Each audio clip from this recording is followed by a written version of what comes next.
All right, here we go. Follow up from the Monday morning pod. Follow up from Monday about reuniting with estranged father. All right, here we go. We're going back. This is a two-parter. All right, dear Bill, I'm a huge Scottish lady fan. I don't miss... The way I said that, it made me seem like she was fat. I'm a huge Scottish lady fan. I don't miss an episode of you on or off camera, and recently saw you in Glasgow. Thank you for fulfilling a bucket list gig for me by coming back to Scotland. I love Scotland. I wanted to reply to the lady wondering whether to get in touch with her estranged father on her podcast from Monday, August 26th. All right. She said, please don't do it. You'd be putting his needs before your own. You've got on with your life this far without him and do not need that negativity in your life. Yeah, this is the guy who now, because he's going to die and he feels guilty, is what it seemed like to me. He wanted to reach out. I have a similar situation with my mother. She's always put her men before myself and my siblings, and her most recent husband was abusive to us. As a result, we have all walked away from her and have gone on to lead happier lives. We were given a small fright a couple years ago when we were misinformed she had passed away.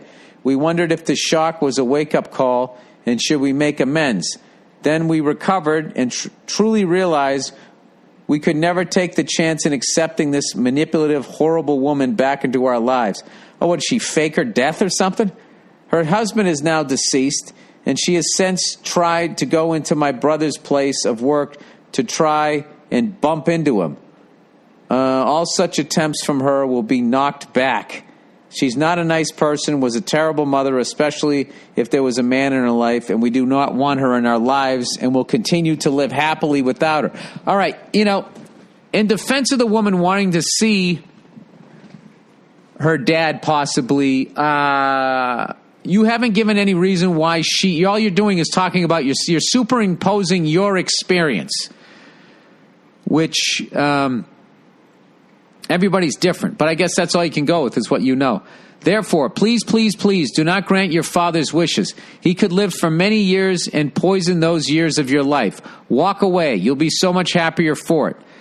You can choose your friends and not your family. I have many friends I now consider my family, which I am sure you do too, and I do not missing having a mother in the slightest.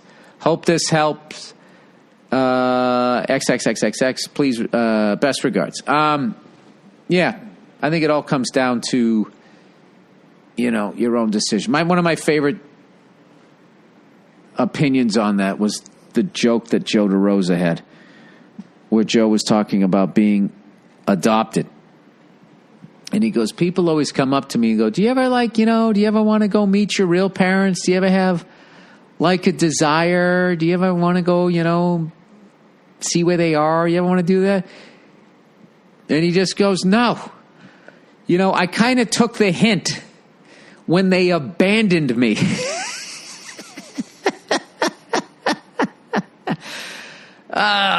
Joe DeRosa. Joe DeRosa, ladies and gentlemen, Joe DeRosa. He actually recently was on Bobby Kelly's podcast, and I saw a clip of that on Instagram. And it was fucking hilarious. Bob was trying to get him to say this super positive mantra, which Joe did, repeated a number of times before. Joe went Joe. Brought some reality into the whole fucking thing. All right, budgeting question. Dear Billy the Banker, I'm a 29-year-old lady, and I graduated college last December. Congratulations. I worked hard and found a great job immediately. Good for you. I can comfortably pay my bills and put money away in savings. Now, this is a scenario you don't hear that often from these kids who are graduating college these days, it seems.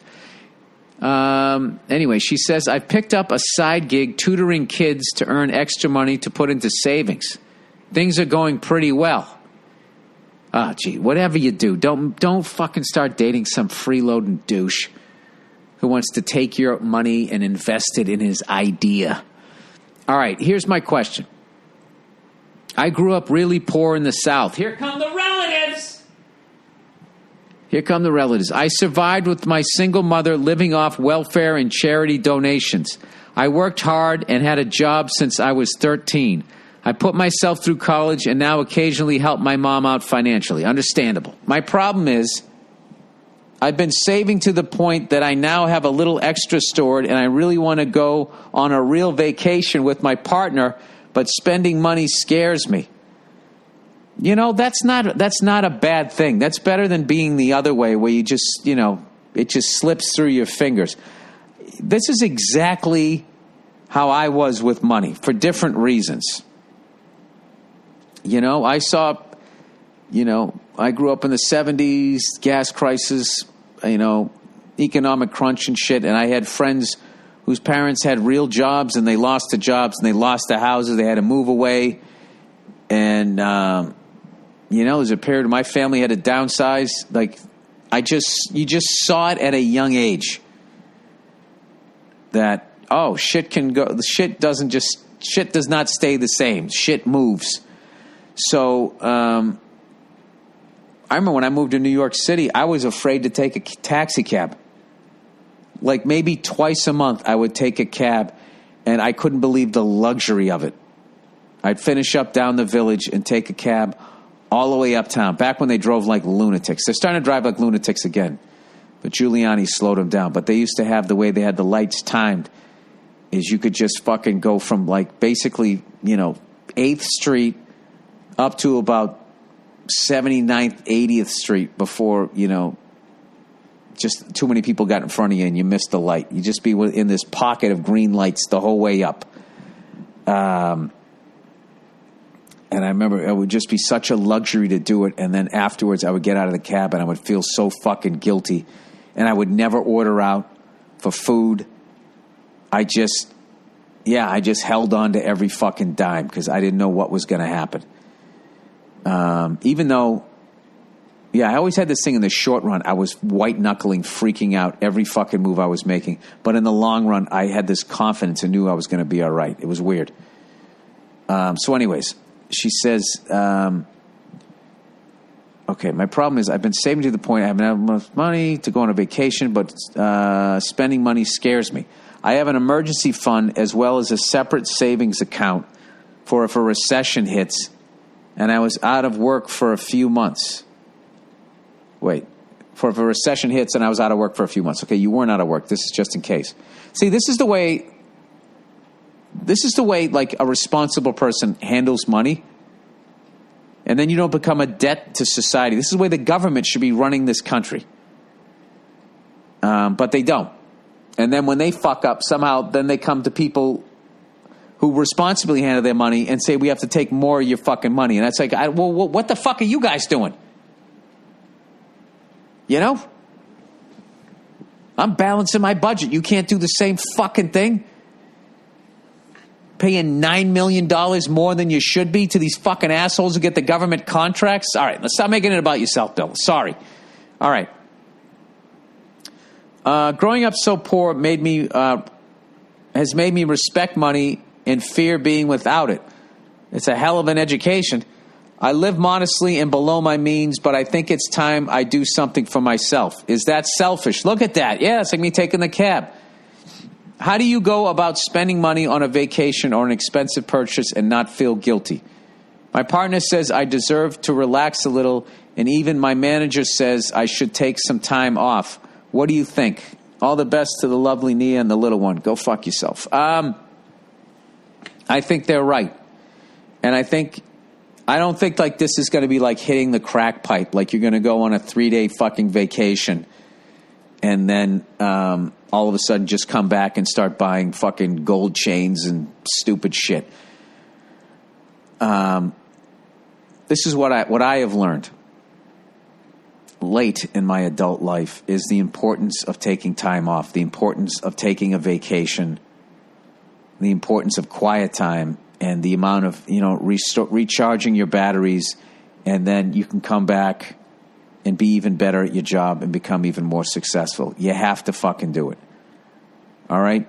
The old me, I would have come right out of this fucking acting gig all summer long and gone right hardcore on the road, said yes to 1,000 fucking things. You know, I did that a little bit. But once I saw this free time, I was like, oh, I can get my instrument rating. But that's fun and enjoyable. But I think it's huge. Huge. This is what you should do, is schedule in, you know, a couple. You don't have to fucking go to, you know, the ends of the world to go on vacation. You know what's really underrated? Not only a stay vacation, which I don't think you should do. I think you should go somewhere. Just taking a vacation.